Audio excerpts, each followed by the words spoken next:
देख रहे हैं वो जारी रहेगी। हमारे साथ कार्वी कैपिटल के सीईओ कुंज बंसल जुड़ रहे हैं। बहुत बहुत स्वागत कुंज आपका ईटी नाउ स्वदेश पर। कल जिस तरह का हमने सेल ऑफ देखा, अचानक ऐसा लगा कि बहुत सारी बुरी खबरें एक साथ मार्केट में आ गई हैं और अब मूड नेगेटिव होता दिख रहा है। लेकिन आज एक बार फिर से गैप अप ओपनिंग, काफ़ी हद तक रिकवर कर गए हैं जो कल के लॉसेस थे वो। आप किस तरह से देख रहे हैं यहाँ से आगे का सेटअप? आपको लगता है जो ओमिक्रॉन का संकट है, जो प्रॉब्लम अभी भी है, हैंगओवर है, वो बना रहेगा कुछ समय तक? अलग अलग पॉइंट्स कल एक्सपर्ट्स ने बताया जब बाजार गिर रहा था, आज सडनली बाजार ऊपर है। आप कैसे रीड कर रहे हैं इस मूव को? जी हाँ, तो मैं शुरू करने के लिए ये कहना चाहूंगा कि हम फैक्टर्स बाजार का लेवल देख के, बाजार के इंडेक्स को ऊपर है या नीचे देख के ढूंढते हैं, या हम पहले फैक्टर ढूंढते हैं और उसके बेसिस पे बाजार का व्यू बनाते हैं। तो जैसा आपने सही कहा कि कल तक जब बाजार गिर रहा था तो सब लोग नेगेटिव व्यू में थे और नेगेटिव फैक्टर ज्यादा नजर आ रहे थे। आज एक दिन के लिए ऊपर आ गया है तो पॉजिटिव नजर आ रहे हैं। पता नहीं, ऐसे सवालों का ये सवाल जो है कि बाजार कैसा रहेगा शॉर्ट टर्म में, कल क्या होगा, परसों क्या होगा, सवाल बहुत सिंपल है, बट इनके जवाब उतने ही कठिन होते हैं। ये सभी को पता है, आपको, मुझे, और बाजार में जो हमारे बाकी दर्शक भी पार्टिसिपेट करते हैं उनको भी। तो पर फिर भी हम बाजार में हैं तो हमको कुछ व्यू तो लेना ही पड़ता है, नहीं तो हम बाजार में रहेंगे कैसे। तो व्यू लेने के लिए मैं कुछ फैक्टर्स देखूं। तो फैक्टर्स अगर मैं देखता हूं तो कमोडिटी प्राइसेस काफी टाइम से कंटिन्यूअसली ऊपर जा रहे थे, हालांकि अब पिछले कुछ महीनों से स्टेबल हो गए हैं, मार्जिनली नीचे भी आए हैं। ईयर ऑन ईयर बेसिस पे अभी भी काफी हाई हैं। आप कुछ भी लीजिए, एल्यूमिनियम लीजिए, स्टील लीजिए, कॉपर लीजिए, एग्री कमोडिटीज लीजिए, सब सब हाई हैं। ऐसे ही क्रूड है जो भी बहुत हाई पे चल रहा है, ऑल्दो अभी रिसेंट पास्ट में टॉप से करेक्ट हुआ है। तो ये एक फैक्टर, कुछ फैक्टर्स हैं। दूसरी तरफ हम बढ़े तो एफआईआई फ्लोज, जो ग्लोबल फ्लोज है इंडियन मार्केट में, वो कंटिन्यूअसली नेगेटिव है, न सिर्फ ये दिसंबर महीने में, नवंबर महीने में भी, और उसके पहले भी कुछ महीनों में। हालांकि डोमेस्टिक इन्वेस्टर्स की उसके सामने कंटिन्यूअस बाइंग है। और आगे चले तो अभी कोई भी फैक्टर्स माइक्रो इकोनॉमी यानी कि कॉर्पोरेट्स की तरफ से रिजल्ट सीजन 10-12 जनवरी पे शुरू होगा, तब तक वो फैक्टर भी मार्केट में नहीं है। तो ये सबको मैं लेऊं साथ में, तो अभी थोड़ा सा नेगेटिव फैक्टर का ज्यादा वेट दिख रहा है, पॉजिटिव फैक्टर है नहीं। तो अगेन कहना बहुत मुश्किल है, पर फिर भी मेरा व्यू ये रहेगा कि आज की तेजी को मैं एकदम से बॉटम नहीं मानूंगा। मैं थोड़ा सा समय लूंगा ये क्लैरिटी अपने आप में पैदा करने के लिए कि क्या मार्केट की जो गिरावट थी, 18,500 का जो निफ्टी टॉप हुआ था 18 अक्टूबर को, और उसके बाद से करीब 2 महीने हो गए हैं, कल की अगर हम गिरावट लें तो 10% प्लस का बाजार हमारा इंडेक्स पे टूट चुका था।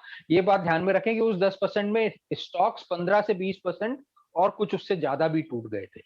तो ये मेरा अभी फिलहाल के लिए ये विश्लेषण है। ठीक है, ऑल राइट। तो मैक्रो फ्रंट पे आपको इस वक्त आप कह रहे हैं कि डोमेस्टिक ट्रिगर्स में हमें अभी थोड़ा इंतजार कॉर्पोरेट अर्निंग्स का करना होगा। फंडामेंटली कोई खास चेंज नहीं हुआ है कुंज, अगर इन सब सिनेरियो में देखें तो आप इसे कैसे मानते हैं कि आगे, क्योंकि ये एक ईयर एंड था, कहीं ना कहीं वैल्यूएशन एडजस्ट होनी होती है, हॉलीडे सीजन है जिसके करते एफआईज की पार्टिसिपेशन कम होती है। हालांकि एफआईज तो बहुत समय से बेच रहे हैं, डीआईज भले ही निगेट कर रहे हो उस एक्शन को, लेकिन अब इसके बाद यहाँ से आप क्या चाल देखते हैं बाजार के? 2022 में आप अगली चाल क्या देखते हैं? 2022 को अगर हम देखें तो एक नजरिया तो उसका देखने का ये होगा कि हमने 2020 और 21 में अच्छी रैली देखी है। ऑफ कोर्स पिछले, जैसा हम डिस्कस कर रहे हैं, 1.5 महीने में करेक्शन हो गया है, पर अगर हम उसको एक तरफ रख दें तो मार्केट में अच्छी 2 सालों में मिला के करीब 40-50% लार्ज कैप में, स्मॉल कैप और मिड कैप में उससे ज्यादा एब्सोल्यूट परसेंटेज टर्म्स में रिटर्न आया है। अब उस लेवल के ऊपर ऑब्वियसली ये होगा कि अगर बाजार चलता भी है तो रिटर्न कम हो जाएंगे। सो एक एक तो ये पॉसिबिलिटी है कि हो सकता है अगले आने वाला साल 10-12-15% के आसपास के रिटर्न का रहे। ये है। दूसरा, अगर मैं उसको हिस्टोरिकल पर्सपेक्टिव से जाऊं तो बहुत ऐसे समय रहे हैं जहां बाजार तीसरे और चौथे साल भी पॉजिटिव रहा है। तो एक एग्जांपल के लिए मैं अगर 2004, 5, 6, 7, एक आध साल इधर उधर छोड़ दीजिए, मैं बाजार कंटिन्यूअस साल दर साल चलने के बाद भी, और उस टाइम तो बाजार 30-40%, इनफैक्ट कुछ ईयर्स में 50% तक भी लार्ज कैप इंडेक्स चले थे, और उसके बाद भी बाजार चलता रहा था। तो एक वो हो सकता है कि वैसा रहे। तो इसलिए फिलहाल बोलना बहुत मुश्किल है, बट गिवन द वे, जैसा मैंने कहा, मार्केट बढ़ चुका है, इंडेक्स लेवल्स हाई हैं, वैल्यूएशंस हाई हैं, मुझे लगता है अगले आने वाला साल 10-12% एनुअलाइज रिटर्न का रहेगा। उसमें भी पॉइंट टू पॉइंट हमेशा मुश्किल हो जाता है। हो सकता है जनवरी से अक्टूबर तक बाजार चले और अगले साल फिर नवंबर दिसंबर में नहीं चले, तो वो जो 10-12% का रिटर्न है वो एकदम से ठंडा हो जाए। हो सकता है अभी ये जो बाजार की मंदी है वो दिसंबर नहीं बल्कि जनवरी फरवरी तक भी जाए और बजट के बाद बाजार चलना शुरू हो। तो कई सारी पॉसिबिलिटीज हैं, बट फिर भी मैं एक कंजर्वेटिव बेसिस पे 10-12% का रिटर्न 2022 में देख रहा हूँ। अगर कुंज हमको 10-12% का रिटर्न कमाना है, कई बार ना मार्केट इतना चॉपी होता है कि वो 10-12% का रिटर्न कमाना भी मुश्किल हो जाता है। तो आप जैसे एक्सपर्ट्स की सलाह काम आती है कि हाँ यहाँ पे पैसा लगा दो और यहाँ से थोड़ा पैसा हटा दो। आप बुलिश कहाँ पे हैं और बेरिश कहाँ पे हैं, थोड़ा बहुत आइडिया हमको उससे लग जाएगा। मैंने आपका ट्वीट पढ़ रहा था, तो आपने आज ही शायद ट्वीट किया है कि आपने मुंबई के अंदर जो रियल एस्टेट की रजिस्ट्रीज हुई हैं वो 10 साल के रिकॉर्ड स्तरों पर हैं। इसका मतलब मैं गैस करूं कि आप रियल एस्टेट पे थोड़ा बुलिश हो? आप गैस मत कीजिए, वो मेरा सही अच्छा, में व्यू है। बहुत बढ़िया। तो मैं उस बारे में बात भी करूंगा। और उसके पहले आपने मुझे एक्सपर्ट बोला, मैं एक्सपर्ट मैं नहीं हूं, बाजार सबसे बड़ा एक्सपर्ट है। पर फिर भी जैसा मैंने कहा बाजार में है तो कोशिश करते रहना पड़ता है। तो उस 10-12% में जो मुझे लगता है आने वाले साल में, और उस जब जब हम साल भर की बात करें तो 8-9 महीना भी हो सकता है, वो 1.5 साल भी जा सकता है, 1.25-2 साल भी जा सकता है। जो आउट परफॉर्मिंग स्पेसेस रहेंगे, जैसा आपने बिल्कुल सही मेरा ट्वीट पढ़ा कि, और जो नंबर जो आया है दर्शकों के बेनिफिट के लिए बता दूं तो, कि मुंबई में नवंबर के जो रियल एस्टेट प्रॉपर्टी रजिस्ट्रेशन हुए हैं वो 10 साल के हाई पे हैं। यानी कि अगेन एम्फेसाइज करने के लिए, कोविड के पहले का जो हाई था उससे भी ऊपर है। पिछले साल का तो कोविड लो था तो उससे तो ऊपर है ही है, पर 10 साल के हाई पे हैं। और वो एक क्लियरली दर्शाता है कि रियल एस्टेट में इंटरेस्ट वापस आया है, और उसके कारण हम सभी को मालूम है हाउसिंग लोन पे इंटरेस्ट रेट रिकॉर्ड लो पे मिल रही हैं, प्रॉपर्टी प्राइसेस बढ़े नहीं है, इनफैक्ट घटे ही हैं, और सप्लाई बढ़ी नहीं है। तो ये सब फैक्टर्स अभी तो स्पेशली महाराष्ट्र में बीच में तो गवर्नमेंट ने स्टैंप ड्यूटी रेट भी कम कर दिए थे, अभी वो नहीं है।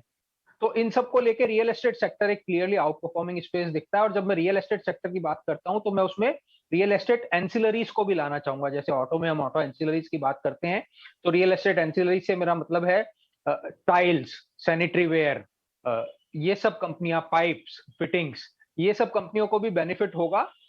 क्योंकि अगर मकान बनेंगे बिकेंगे तो ये लगेगा। और दूसरी तरफ हम देखें तो हमने देखा आईटी सेक्टर में और कुछ दूसरे सेक्टर्स में किस तरह से हायरिंग बढ़ी है, एम्प्लॉयज की सैलरीज बढ़ी हैं, वो कहीं ना कहीं लाके उसको मकान में भी खर्च करेंगे, रिनोवेशन करेंगे, रिफर्बिश करेंगे। तो ये एक पूरा स्पेस मुझे लगता है परफॉर्मेंस में रहेगा।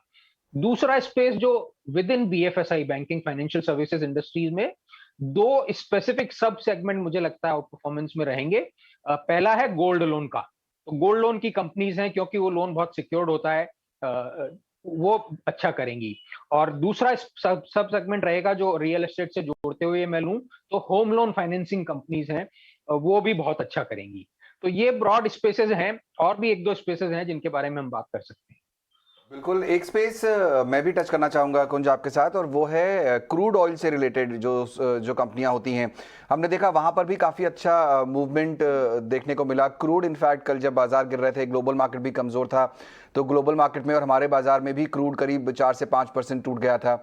उसके बाद कुछ रिकवरी दिखाई दी। इससे रिलेटेड जो स्पेस होती है, चाहे वो पेंट्स हों, चाहे टायर्स हों, वायर्स हों, इस तरह की जो कंपनियां हैं, इनको कैसे प्ले करेंगे आप आने वाले समय में? तो इनमें अलग अलग व्यू लेना पड़ेगा, सब में एक साथ मेरा व्यू नहीं, समान व्यू नहीं है। पेंट्स में मैं पॉजिटिव हूं, जो वापस अगर हम बात करें तो जो रियल एस्टेट की हम बात कर रहे थे उसी से लिंक हो जाएगा कि नए हाउसिंग कंस्ट्रक्शन में भी और रिनोवेशन और रिफर्बिशमेंट में भी पेंट काफी जाएगा। हालांकि मार्जिन का वहां प्रेशर रहेगा। तो क्रूड आपने बिल्कुल सही बोला, रिसेंटली करेक्ट हुआ है, पीक से करेक्ट हुआ है, बट अगर हम ईयर ऑन ईयर देखें या पिछले 6 महीने के लेवल के से भी कंपेयर करें तो अभी भी काफी हाई पे है। तो पेंट कंपनीज ने काफी सारा cost hike, raw material price hike pass on करने की कोशिश की है, रॉ मटेरियल प्राइसेस बढ़ाए हैं, बट सितंबर तक तो पूरा नहीं बढ़ा पाए थे। उसके बाद दिसंबर क्वार्टर में भी कुछ बढ़ाए हैं। दिसंबर क्वार्टर के नंबर हमको बताएंगे कि वो पूरा raw material price hike cover कर पाए हैं कि नहीं। अगर कर भी पाते हैं तो क्या होता है कि प्राइस जैसे जैसे बढ़ता है तो उसका डिमांड पे भी कहीं ना कहीं एक नेगेटिव इंपैक्ट आना शुरू होता है। तो वो एक बैलेंसिंग पूरी पेंट इंडस्ट्री को, पेंट कंपनीज को करनी पड़ेगी कि प्राइस को इतना नहीं बढ़ा दें कि सडनली जो डिमांड धीरे धीरे पिकअप होना शुरू हुई है वो ही टूट जाए। तो एक बैलेंसिंग रखनी पड़ेगी, पर फिर भी मुझे लगता है पेंट्स में ओवरऑल व्यू पॉजिटिव रहेगा।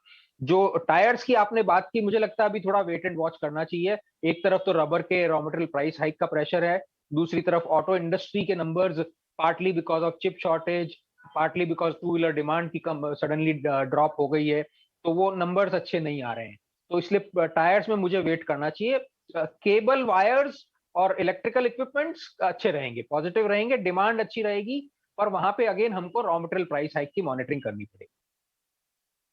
रॉ मटेरियल प्राइस हाइक के माफ़ कीजिएगा, रॉ मटेरियल प्राइस हाइक के चलते हमने देखा भी एफएमसीजी पैक के उन्होंने रेट हाइक किए और उसका असर उन्होंने क्लियरली Q2 में तो बताया था कि मार्जिन पे इफेक्ट इस वजह से पड़ा था, लेकिन आप आगे के लिए Q3 के लिए कुछ किस तरह की कॉर्पोरेट अर्निंग्स रह सकते हैं? आपको कौन से सेक्टर से अच्छी उम्मीदें हैं? आप अगर मार्जिन प्रेशर, कमोडिटी प्राइजेस इनकी बात करें तो ये अब भी हाई बने हुए हैं। क्या लग रहा है आपको Q3 में भी Q2 जैसा ही रेप्लिका दिखेगा एफएमसीजी स्पेस के लिए, या फिर दूसरे कौन से सेक्टर्स हैं आपको पसंद आते हैं Q3 में जिनके रिजल्ट्स अच्छे आ सकते हैं? जी, तो अब हम 2022 से वापस Q3 में आए हैं, जो दिसंबर में अब करीब करीब खत्म होने ही वाला है, और जैसा हम जानते हैं कि रिजल्ट सीजन 10-15 जनवरी के आसपास शुरू होकर करीब 1.5 महीना चलेगा।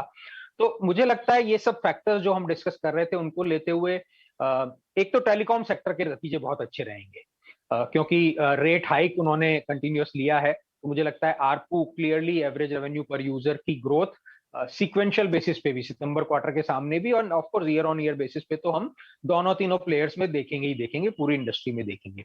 तो मुझे लगता है वो एक नतीजे हैं जो अच्छे रहेंगे।